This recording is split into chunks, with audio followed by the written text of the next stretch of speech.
So we're going to continue to try to do this every other month where we get together and just talk shop and about the issues that are most important to us.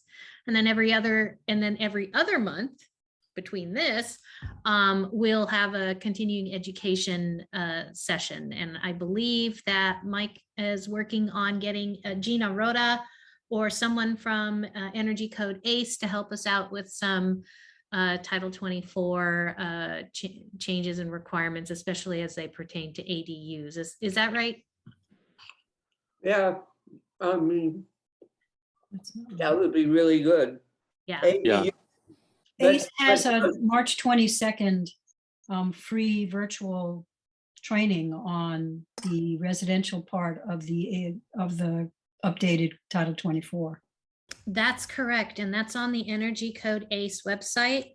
Yep. And I forgot, that's not Gina, it's someone. No, it's Martin. Martin, yeah. God. Yeah, Martin. I'll Yeah. put the link up for that for anybody who's interested into the chat window. I'd be happy for the CRAN version because I can't make the schedule for the other one. Yeah, we'll see what we can do. Yeah. Mhm. All right. And before we get into our discussion on like SB9 and ADU projects, I want to bring up that the AIA Silicon Valley chapter has been wanting to do another home tours this year. The main chair for that committee seems to want to step down. And usually those home tours have usually happened in the peninsula area, usually around Portola Valley.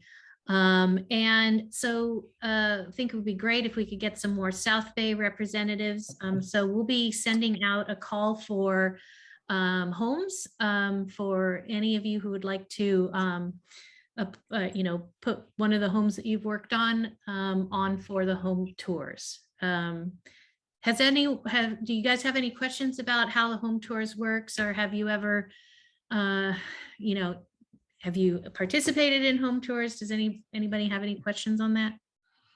Well, Hey, Michelle. been on the committee and done it before, and it's a great program to have. I hope we can do ADUs as well as the custom homes on the home tours. That would be terrific. I think that would be a really good idea. Just have a nice mix, between the high-end residential and these ADUs. And if there's a nice ADU that's 1,200 square. I can't hear Mike's coming through very funny. Not working. Yeah, I think he has a bad connection. Then great. If it's 500 square feet, that'd be fine to do. Yep. Yeah. I mean, Okay. I don't I was think just gonna say, it'd be great to have an ADU that's 1,200 square feet, or even one that's 600 square feet. Of a nicer higher-end design that people can go to, as well as these, 3, 4, 8,000 square foot homes over in Portola Valley. it might not be a bad thing to make the focus of the home tour ADUs exclusively, because there's a lot of public interest. And we certainly know that it's taking up a lot of the practice for everybody here. Yeah. It is the thing everybody's interested in. So the home tours. Well, Phoebe, you also make a good point. Jen, can I say something real quick? Phoebe, you make a really good point that usually it's architects that are up in San Francisco or San Mateo County or something like that. It'd be great to actually have our chapter architects in the showcase, not other chapters. And I'm kind of partial to that because I really hate trying to market the home tours for AIA Silicon Valley and it's not architects that are representing the chapter. Correct. That's my biggest pet peeve. Yeah, usually in the one-day event, you can't get more than 3 or 4 homes that you can tour. So, I mean, if we wanted to, we could do 2 of them if we really wanted to, if we could fit it in our schedule. But the main thing is to get the homes kind of near each other so that the people can get to each other. So, since we've always done Portola Valley, if we can do Los Gatos, Saratoga, or if we can do just Palo Alto, I mean, like if we have enough homes, 3 or 4 homes, and even if there are 3 or 4 ADUs that are in the, close to Geographic area. Yeah. Yeah. In the A couple of years ago, I did one that was Coronado, and so I had two of my projects, or three of my projects, two that you could go in, and then one another person's project, but we couldn't get into his project. But you know, so that was like four, and we did it in, I think, 3 hours, and then we had a happy hour afterwards for CRAN. And there were a lot of people that were showing up that weren't, you know, they were either kind of on the fringes of CRAN or consultants or things. So that was kind of nice. You know, so we wanted to do it, you know, with general areas, you know, like Jennifer was talking about, like we wanted to do one in La Jolla and other, but then, you know, COVID happened. So, and then there really didn't seem like there was that much interest. We wanted to try to do a virtual one. And then just some of the people, you know, at the beginning, they just weren't that comfortable. You know, I mean, even one of the architects, he just wasn't that comfortable about like on his smartphone going through his house or something. I We've mean, gotten not so that- much wiser now. Yeah. So much more experience with you Zoom. gotta live a little. You gotta Yeah. take some chances. Yeah. Yeah, we had Well, one we- home tour last year that was virtual, and it was pretty well produced, but like you had to go and look at it. Judith, I see your hand is up. Yeah, in the past, as I remember, there have been 5 houses on the home tours. Not everybody gets to all of them, but I think we did one a couple of times. Mhm. And I think having them all ADUs, or at least many of them ADUs, would be fantastic.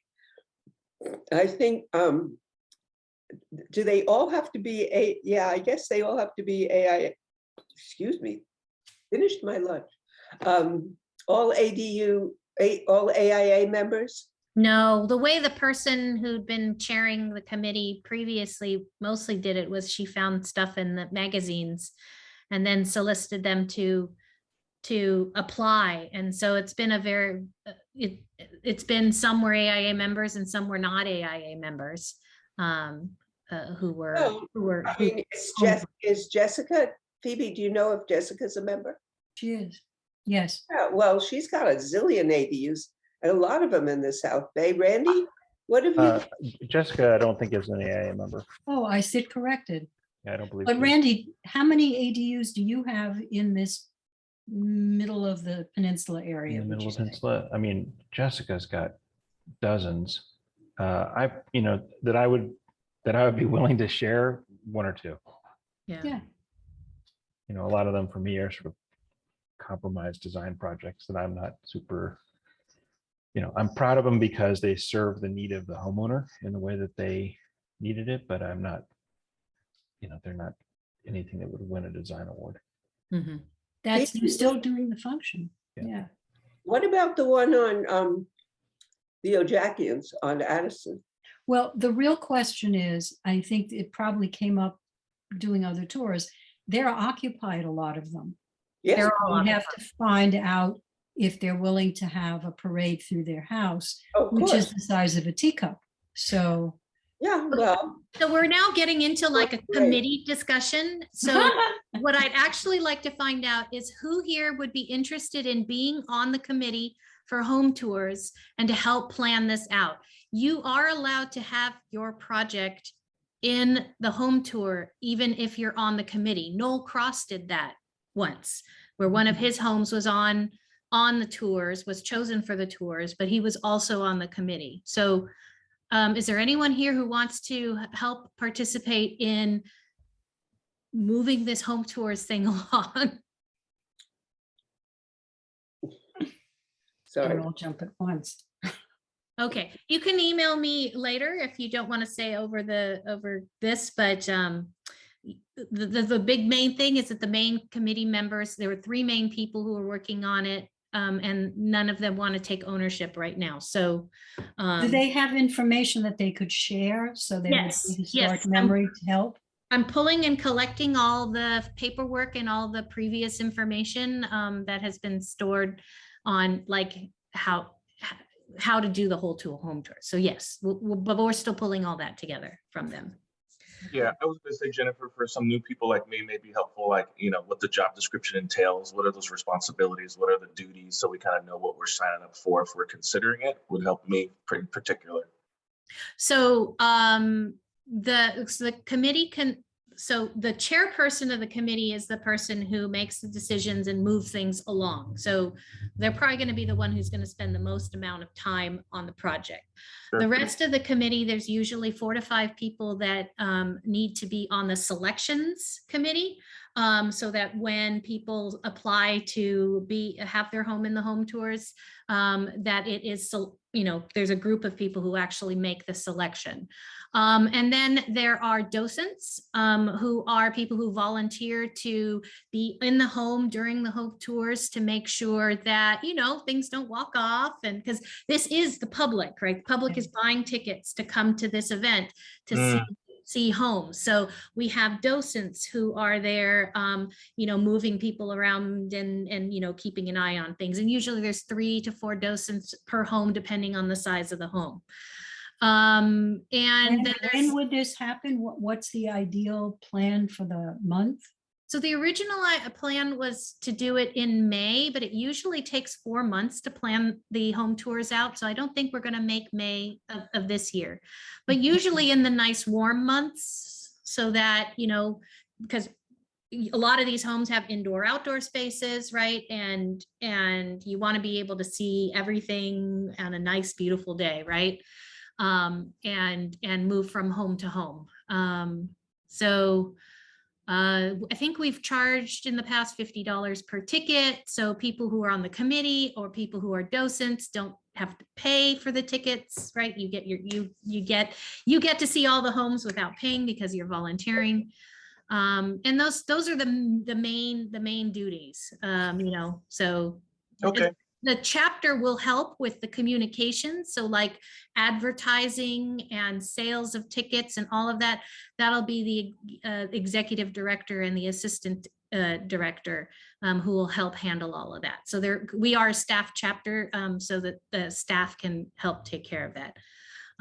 It is a financial earning event for the chapter, and that's kind of a big reason why it's important to the chapter, because we planned it in the budget, and we like to have that happen. And usually we make a little bit of money after all the expenses of marketing and all of that for the event. We were docents when we were in our 20s, when we were in LA on the west side, and it was a big deal. There were great houses, right? Because you had houses by like Frank Gehry and a lot of like big architects that were on the AIA West Side House Tour. So it was good. I got to see a lot of those projects as being a docent, doing that I would have never been able to, to do it. Yeah. Last year we had one of the houses, one of the houses on the tour last year, which we were able to do 3 of the homes in person. One of the houses was actually the cover photo for Lowen Windows. Oh, God. Really? So I was all like, this looks really familiar. Oh yeah, it's from Lowen. Anyway. All right. So Eve asked if I was going to be on this call, because I was like thinking, I said, well, I don't know. And I looked at it and I said, okay, well, I'll just, because I'm the chair for AIA San Diego and Palomar, I just figured like this would be good for us, because we'd like to do this also. I don't know whether we have as many members that are participating as you guys do, but see if I can get any. I'd love to move on to this discussion that we brought Randy in here. For those of you who've never who don't know why I'm bringing Randy in here. Randy submitted the first SB9 project in the Bay Area and got a lot of publicity through the San Jose Mercury News. He submitted it to the city of Palo Alto. And so like he's sort of become a little bit of a celebrity here among architects, because this SB9 thing in California has been a big, huge discussion, but a lot of municipalities are having difficulty understanding how to implement it, but also some of them are pushing back because they don't want it in their communities. Right. So, and, you know, I've gotten a few projects that I'm trying to figure out within Santa Clara County. And then that all kind of wraps into the whole ADUs, because it kind of transitioned from these ADU laws. And now we're moving to this SB9. It's all single family zoned lots, and being able to do more things with a single family lot than just single family housing. So Randy, do you mind telling us a little bit more about your experience, what you're working on, so that we can know more than what was in the article? Yeah, I mean, I'll start by just saying that I was contacted by a group of investors late 21 who were interested in trying to advance a project using the SB9 regulations. We did a bunch of research about it on this particular lot, had conversations with the city of Palo Alto staff before the ordinance was adopted, and had a good confidence that the project we were proposing would be acceptable under the state regulations and the local ordinance that reflected that. And so, you know, first thing on January 3rd, I submitted an application because we were ready. And it got picked up and went all over the place. And I have to say, you know, that kind of publicity is definitely not a good thing. I got 150 phone calls and 300 emails from people who wanted to subdivide their lots that have, you know, no business subdividing a lot. You know, I was getting calls from people who had 50-foot lots who wanted to divide it into 25-foot lots and build 16-foot wide houses that were like shotguns that are 3 stories tall. So there's all kinds of stuff going on out there, and I understand why local ordinances and objective standards are being put in place to try and help control this and to preserve kind of neighborhood integrity, and at the same time to allow the flexibility that this ordinance is meant to create, which is primarily to cause more housing, incentivize the ability to create more housing. And I'm all for that. I just want it to be done in a way that is sensitive to the fabric of the city and to neighbors and others. It's not just about what you can do, but what is the right thing to do, I think. And sort of subsequent to the submittal of this process, the group that I was working for had a couple of people within their group that were not advising them very accurately, and so they got very hung up about the issue that you have to own essentially occupy the property for 3 years. And I will share with all of you that I've had quite a bit of conversation, and you should all take advantage of this if you need to. The folks at CA YIMBY Law, the folks at HCD, and a number of other, you know, state housing advocacy groups are all very involved in helping to interpret the law and create some context around how these things should be approved. And so, for example, the city of Palo Alto has adopted a regulation that you must fill out and submit an affidavit when you file your formal application that says that you intend to live in the house for 3 years. What every attorney I've spoken to about this has told me is that an intent to live is not a promise to live. If your job changes and you have to move to the East Coast next month, you know, you intended to live there, but you can't. And so you move on. And so none of you, I think, should really feel like that 3-year constraint is really anything that's binding or challenging in any way. There's lots of ways to manage that. But I think that on a number of, for a number of properties, many properties, this can be a huge advantage. I mean, the lot that I was looking at was almost an acre. We were going to subdivide it. We were going to have 2 almost 20,000 square foot lots. We were intending, it was a 100 by 400 foot property, and we were going to essentially create a flag lot condition in the rear. The front lot was going to have a 6,000 square foot above ground house with an 800 square foot ADU, and the rear was going to be 2 3,700 square foot homes. And the reason we configured that way was it maximized the floor area that we could achieve. The front lot was sized specifically to contain the 6,000 square feet of area that the Palo Alto regulations permit. That's the maximum house size that you can build in Palo Alto. But you can, under SB9, have two 6,000 square foot houses on a lot. And so the rear lot was what was left over, and we were able to put 3,700 square foot homes, two of them, essentially identical, on that, and end up with more than would have otherwise been allowed. So that's what we were headed toward, and then they pulled the plug on the project. I've got 6 other people who are all interested in this piece of land, and I'm talking to them back and forth, advising them about what they might be able to achieve. And I think that it's very likely that this property will continue on as an SB9 project. Ultimately, it's just not clear who's going to build it. Did the city of Palo, there's a comment in the chat, but Palo Alto usually is very discouraging of flag lots. Not just discouraging, actually explicitly prohibited in the Palo Alto regulation. Okay. But in light of SB9, there's no way they can prevent it. Interesting. Oh, Interesting. that's interesting. Yeah, I mean, Yeah, SB9, so Los Gatos SB9 has- is a game changer. You need to, you know, I would encourage all of you to read the language. It's not very lengthy. It's a quick read, and it really does create a range of opportunities that circumvent housing policies that have been in place that really have sought to limit development forever. Decades. Forever. Yeah.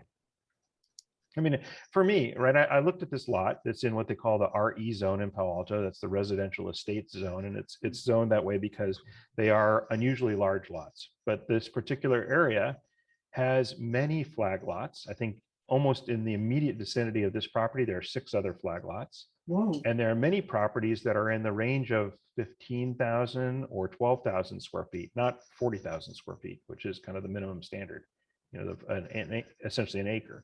And so, although the regulations sort of state that this is the RE zone, for all intents and purposes, it's really not behaving that way because of, Wild West.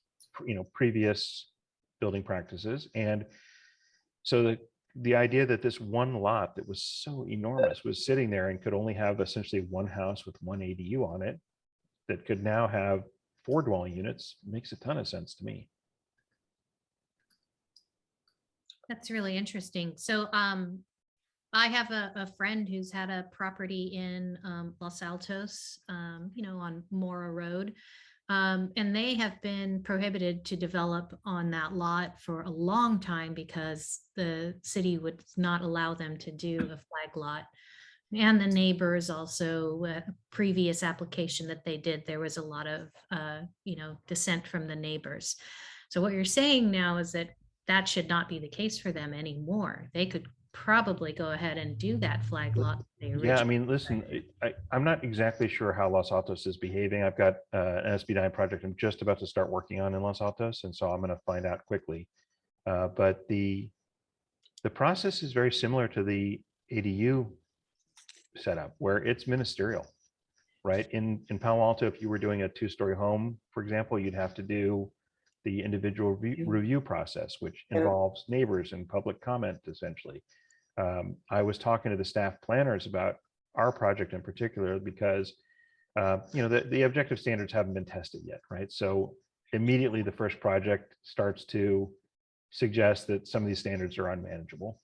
And one of them on my project, and it was in the paper, was that the front setback was in question. So the objective standards Palo Alto adopted said that for any project that is subdivided, the front setback shall be the average of the 2 lots on either side.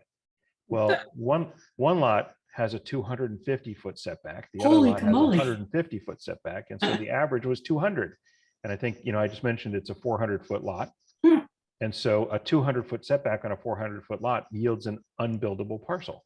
And so it's illegal, right? You can't enforce that. It's illegal. So, you know, interacting with the planners about this a little bit, talking to them about how they're going to manage these things. You know, one of the things that came up was, well, you know, we could find out what the neighbors think of this. And That's not objective. my response to the planner was, no, you can't. It's not And- objective And at all. frankly, if a neighbor contacts you and I find out that you are taking their advice or using their direction as part of this, it's going to be a big problem for the project. And Randy, so, you know, I would like to tell you that Los Altos' planning, the building department is in disarray. It They've had is. a huge staff turnover. Right. And the city attorney is incredibly gun shy because the previous city council was incredibly stubborn and stupid in a way that cost the city a huge amount of lost money in lost lawsuits. Right. So I'm aware. I didn't know if you were aware of this. I am. I'm not sure. Things are in transition. In my opinion, you probably need to document everything. Yeah, I think so too. I mean, I think Woodside is a great example of what cities have attempted. I don't know if you're all aware of this, but That's very funny, actually. one of the folks who advises the attorney's office in Woodside and I are pretty good friends. And so she and I were talking about what Woodside had proposed, which was essentially to make the entire town Wildlife an preserve. endangered species habitat in order to, that's one of the exceptions in the SB9 regs. Mhm. And they said, well, we have mountain lions, so this whole area is mountain lion habitat, so you can't do SB9 splits because it Right. would damage their habitat. And my friend who's an attorney essentially was advising them against this and saying, you're going to get in so much trouble if you do this. This is crazy. And they went forward with it. Yes. And lo and behold, the state attorney actually wrote them a violation notice and told them to essentially cease and desist. It was It made the very- national news. yeah, it was in the New York Times. I mean, the thing that I really appreciated about this was that they were swift and they were clear. And they said, listen, you do not get to mess around like that with this regulation. This is going to be something you're going to need to adopt and allow. You're gonna And have- I think that kind of response from the state AG was really, really helpful in getting everybody else to understand they have to behave. In Yeah. the case of the 200-foot setback, what would be a viable alternative in your opinion for a lot that's 400 feet deep that has a 250-foot or 150-foot contextual setback? Phoebe, you and I know each other, so you'll expect this answer, but the right setback for that lot is the setback that the underlying zoning allows, which is 30 feet, period. Right. They don't get to ask for anything more than the underlying setback. That's what the regulations say. You cannot create rules that are more restrictive than what the underlying zoning would allow. And so the underlying zoning is 30 feet. That's the end of it. No more conversation. So Randy, I have a friend with a house on University Avenue that's in the 10,000 square foot zoning area, section. Our 110,000. Yeah, so if he divides his lot up, he's no longer meeting the size for a lot in that zone. Right. And that's the underlying zoning. What? Do Doesn't you matter. think? Go ahead. It doesn't matter.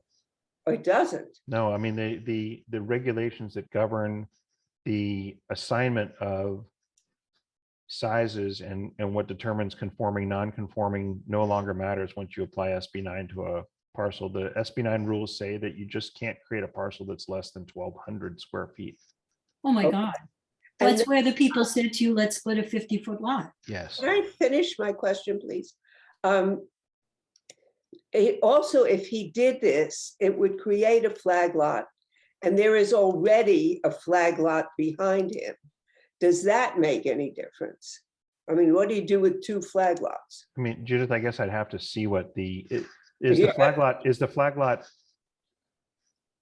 the flag lot part of his property originally and it was subdivided off at some point? No, I don't think so. I think that's just the way it came. On University Avenue has a lot of very large lots. Yeah, so, one of the rules in Palo Alto is if you are creating a flag lot, you have to have a minimum of 15 foot of frontage. And so the driveway would need to be 15 feet of the front lots, Wide. at the street. That could be a little bit challenging for a lot of that size. Uh-huh. That's why when this person approached me about splitting their lot, my first reaction was, there's no way for you to really do this and create a flag lot, because that's what they had intended it originally. I said, the only way you could really do this is to split it right down the middle and create two 25s. And then, that would just- if you use the typical setbacks, there's nothing left. Yeah, well, in my particular case, that would destroy the existing building, which is a perfectly nice building. And I would not want, if anybody asked me, I would not destroy that building in order to create another one. Well, I think the thing I to don't consider think- though is that, and that might be the logical approach for that particular lot, but Mhm. what many people are considering as they think about applying SB9 is that for each of those lots that you create, you can build 2 homes. Buildings. Right, but then you're using, I'm thinking of the sustainability aspect of destroying a building and then building 2 new ones. Yeah, I think that's I just, from my point of view, I think that's not a sustainability, sorry about. Not sustainable. Not sustainable, but yeah, not a green idea. Yeah. Put it that way. Randy, I have a question about the process. Is this process with SB9 and doing the lot split, is it similar to what you would have done in a regular subdivision previously, where you would create the tract map and, essentially submit that to the county prior to being able and get those entitlements prior to being able to actually submit for No. plan review? Yeah, it's a great question, Jennifer. So it's actually a different process because and part of this comes into play because of this obligation to maintain ownership and intent to occupy. So the way the city of Palo Alto is asking people to manage this is that you, in parallel, submit a lot split application with a map that shows the split. And at the same time, you are filing an application for demolition of an existing structure or conceptual drawings for what you're planning to build. And every lot is going to have a nuance. There's a lot of different variations to this.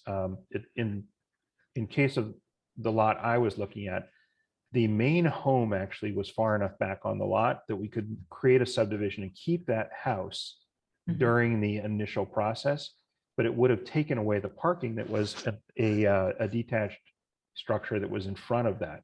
And so the parking would have ended up on the front lot and the house would have ended up on the rear lot. And so our thought was, all right, we'll submit an application for the lot split.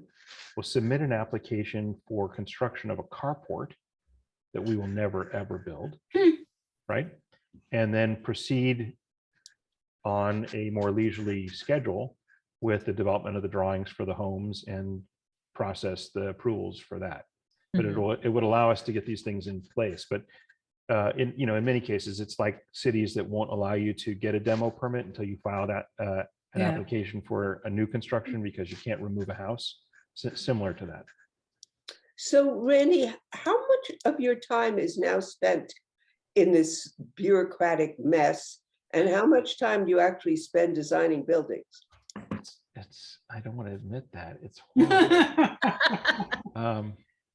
I think, Judith, it's hard for me to say that, right? I think that I spend a lot of time working on the ADU regulations as well. I don't know if you've all followed this, but Palo Alto is one of about 15 cities now that's received a pretty formal notice of violation of their accessory dwelling unit rules. And Jessica Resmini, who's, she usually sits right behind me here. She and I have been pretty active in voicing our concerns about the ordinances that Palo Alto adopted. And it turns out most of the things that we were saying, the state has told them Can't do. Right. And so, between that and the SB9 stuff, it's definitely a bigger piece of my practice than I had thought it would be, but I'm enjoying it. And, I do think that if we can, individually dedicate a bit of our time to this type of thing, it makes it better for the practice in general. And so I'm very grateful to have you as a no, point I'm having person. fun doing it. It's definitely fun. I mean, I love it when I'm right. It's a real resource to have Randy to ask these questions of, Not that you're a lawyer, Randy, No, not definitely that you not. give advice, but Definitely not. just, But I would No. like to point out that we just got a solicitation from the city of Cupertino who said they're looking for pre-approval ADU models. Because we have had an abominable time working in Cupertino on an ADU, Oh, just they have been- ghastly. And so the no. fact that they are asking for what Jennifer had been talking about, which is a pre-approved unit that only needs to go through planning and some site adaptation, is interesting to me because they sure can't handle custom at all. So Phoebe, I'll let you know, I am the first vendor on the pre-approved ADU program in Cupertino. Congrats. Oh, On my- the website. So they essentially did the program very similar to what they did at the pre-approved ADU program in San Jose. So it's not just planning. They do want a full set of construction documents, but it's not site specific. They just want kind of ideas of how you would do the site plan. And then once you submit for a real project, you would bring in the site specific information for that pre-approved ADU. So I did have to go through the plan check process. I did have to pay a plan check fee in order to go through that and be part of that program. But I will say that I do have plans approved now and I am on the website. So Yay! Mazel tov. So I have found that dealing with their websites and their digital process to be really, really difficult. And it may just be that I'm old and I'm not comfortable with that technology, but every time I get into one of those things, I have to call them up and ask them what to do next. Is this a technology problem? Is this me? What do I do about that? In Judith's defense, I would like to say that Cupertino has 2 full-time staff people to assist people working through their digital technology. I think that's a reflection of a system that's not well designed. yeah, so most of the cities I've noticed have been using this system called Acela. Yeah, And it is not a very robust system. True. And their rules or their instructions when they send them to you are often wrong. yeah, wrong. Exactly. Yeah, we use it, the city of San Diego and the county are both using Acela down here, which even their websites get screwed up because the county one is very similar to the city one. So then they have to have this disclaimer as far as like, if you wanted to reach the county, this is the wrong one. If you want to reach the city. But yeah, Oh, God. I just haven't seen Yeah, any they are that so- really that are like that Yeah. don't have any flaws in them. I mean, They are so and similar. luckily you have staff that will do it because down here you can't get. I mean, people just say that they just totally ghost them as far as Ooh. as That's like awful. any type of staff or I've called up staff and they don't even know how to do it. I asked them Right. like, how am I able to get the written corrections out of the package that you sent me? And that was with like e-plan or whatever. And I actually went in and I said, here, you try to do it. And then my friend, who's head of the building department is like, oh, yeah, I'm having a hard time doing it too. And I'm like, okay, so it's not just me. It's not just everybody else. Yeah. It's not just you, Judith. In fact, that Acela system, when I go from one municipality to another, and you type in your login and your password, my drop-down menu has every city that I have an Acela password for Right. show up on the drop-down menu. Yeah, crap like that. I don't know what they do. I don't know. But I got a message from the city of San Jose that said, submit everything on the checklist.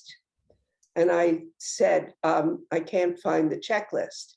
And she sent me the web page from the website that has all the possible types of applications and said, here, go to the website, go to this page, you will find the links. Well, that's not a checklist. That's a look for what you're supposed to do. And anyway, and oh, by the way, the next appointment for what they're calling over the counter, although there are no counters involved, is April 21st. Yeah, And there. I will say, I think that the shift to electronic plan approval and submittal has been a game changer for me. It's so much easier, and I'm so happy that I don't have to go into the development center and sit down with somebody and wait in line until it finally is my turn and bring 5 sets or 7 sets of printed drawings with me. I mean, it's as much as I appreciate Judith's comments, and I struggle with the same thing. Cupertino was hard for me. I just ran a project through there. It's still like such a gift to not have to go to the cities anymore. I'm so glad that changed. You know, it's like the girl with the curl in the middle of her forehead. When she was good, she was very, very good. And when she was bad, she was horrid. That's exactly what Estella is like. They're all horrid. But I'm with Randy. I still prefer submitting online than going into the. Oh, no, if I can go into the development center and I have a problem, I can get it solved right there. I can ask to see, you know, somebody that I know, although those people are getting to be fewer and farther between. But I have all had, my first ADU was a garage conversion, and it was like the first one, and nobody knew what a conversion meant. So I went to talk to, I can't remember the guy's name. Phoebe, who was the guy who was head of planning and the development center? I don't remember anymore. Oh, Russ, right? And who? No, Russ Russ? is still there. It was Yeah, someone. Russ. I would go talk to Russ, and I said, well, we have to put in a new foundation because the concrete is all cracked, and all the existing studs, gorgeous redwood that they are too small. They don't meet structural, they won't meet energy insulation. And he says, well, if the building doesn't meet code, then you can demolish it and build a new one. And I said, so what do you think? Do you think that I should what? And he says, if the building doesn't meet code, you could build a new one. I said, oh, okay, if the building doesn't meet code, I'm going to build a new one. He just helped me right through that. That never would have happened online, never in a million years. That's why we need each other. Yeah, that's also true, but you know, So that just way in I got case it anybody missed it, actually right there. I did put a little infographic website that this guy Alfred Twu put together that is really interesting to read. It's an explainer for SB9, and he's a big housing advocate. He's fun to follow on Twitter. He's got a great sense of humor, and Where did I you would- post it? it's in the chat. Oh, So I would definitely encourage all of you to bookmark that site. And I've used that, you know, like I said, I got hundreds of phone calls and emails and things. And I was literally just sending this website link out to people and saying, listen, here's what's possible. here it is. If you still think this is something that would be good for you, we can talk. So, And for those of you who are still on Facebook, I'd love to let you know that there is an SB9 Facebook group that I'm pretty active in, but it actually developed from the group called How to ADU. So there's also an ADU group that has 9,600 members called How to ADU. And the moderators, including myself, are all mostly North Bay, but a lot of the project are LA and San Diego area as well. So it's pretty much the whole state of California. But SB9 California Housing recently grew from that. So anyway, I put the Facebook link in there if you're still using Facebook and want to join a group. So anyway. Oh, so you can build a duplex by adding on to your existing house. oh yeah. Oh, Randy, one of the challenges I'm having with a project right now is that it is a corner lot. It's within Santa Clara County, even though it's in San Jose. It is Santa Clara County jurisdiction. So it's a corner lot. So it makes sense that, you know, the original house remains facing right original property split is facing the main street, but that the second would be facing the adjacent street. The other side, right? Other side. So what we're going back and forth in is, what is the setback there? Is the setback still to remain the original side, which was about 10 feet? Or does that now become a front property line and then it has to have a front setback? Because that Jennifer, I had the same, yeah, I had the same thing with one of these projects, and it was a variance, and basically we submitted for the variance on March 13th, the day of the shutdown, and we didn't get approval. And this is a city that I'm on the planning commission, and we finally approved it in March 3rd of 2021. Oh, And boy. now we've had to go all the, and we're in the back, and we know, even though in the variance, we had the driveway switched to the other side, because it's a D-shaped lot. And so we had the same setback. So of course they were all like, oh, there is no front yard setback, or all of it's a front yard setback. You can't have an ADU in any of this. So then we had to like do that whole thing, get the variance approved, because they wanted a 2-car garage with their ADU on top of it. And finally I had to go in, we're like at the very end of it, and we had to go in, and I basically had to meet with the city manager, who used to be head of public works, head of community development, and one of the councilmen who wants to build an ADU. And he was saying, hey, how difficult is it? And I said, well, this is how difficult it can be when you're trying to grandfather this stuff in, and you have to especially in these older communities, it's like, you can't put all these restrictions on this stuff because it won't work. It's like, so now we're all the way to the end. So then my client goes in and says, hey, what's the holdup? And she tells them, this engineer, tells them like, oh, it's me. I haven't looked at it. I'm not going to approve it. You're not going to be able to build this. And meanwhile, they're like, how many thousands of dollars into the project? So that's when I said, then the husband called me up, and that's when I said, okay, we need to meet about this, because you cannot be telling people that, after they're getting to the end of this. And this is like almost 2 years into this, over 2 years into this process, right? The planners were quitting. We had the whole civil unrest that, the city hall and stuff. And it's like, yeah, I know that we had that, but these people need to build this ADU, and you're just going to have to, and they said that they were telling staff that they have to they can't enforce all of these things that that you typically would be able to enforce, because it's not, it's not right all by the book. It's like, you have to give leniency for this stuff. So, so we got the building permit. The next day I got a call from the head of the building department saying, yeah, your project's ready. He just wants to get it out of here.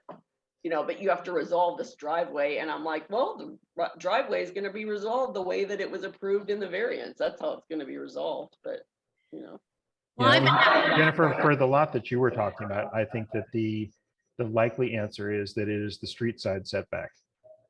Yeah, for an ADU, the county is very clear that it is a street side setback, but Okay, well, that's not actually correct. scratching their head when, Yeah. I know. That's actually not correct. Well, For an that's good. ADU, it's 4 feet Aha, even if it's on the street side. Anywhere. anywhere. Even if you wanted to put it in front of the house, you can put an ADU in front of a house 4 feet from the street. You can? I've got to Can go. I've got another phone Okay. call at 1 o'clock. Randy, do you do consults? Judith, of course, for you. I want to go back to my friend with the big lot on University Avenue. Yeah, I mean, let's look at it together. We can look at it. Let's look at it quickly together. Okay, great. Thank you very much. Sure. I love you all, but I gotta go. Bye, Judith. And yes, we are approaching our hour if you do need to get going. But I have some time to continue keeping this open if we want to keep discussing. One thing we could think about doing is if we wanted to do a crits like session, right? We could bring our technical issues, bring it That'd to be fun. everybody, and like say, here, I've got this lot. Here's what's going on. Here's what the county or the city is telling me. And we all put our heads together. We can always do something like that. I wanted to answer William Mayfield. You asked what is the real rule for NZE houses? I'm not sure I know what NZE houses are. Net zero energy. Oh, I don't know how to answer that. Well, I Same. think it depends on municipality as to whether Yes. they're adopting certain portions of the REACH code. All right. I'm sorry to say my puppy is crying here, so I'm gonna have to sign off. It was nice to see you all. Thank you so much, Randy. Thank you Happy, for bringing happy your to talk soon. expertise. Yeah. Bye. Okay, take care. All right, gang, does anybody want to continue this discussion or are we ready to sign off? I'm going to drop as well. Thanks, everybody. Okay. Thank you so much, everybody, for attending. This has been a great session. We'll see you next month.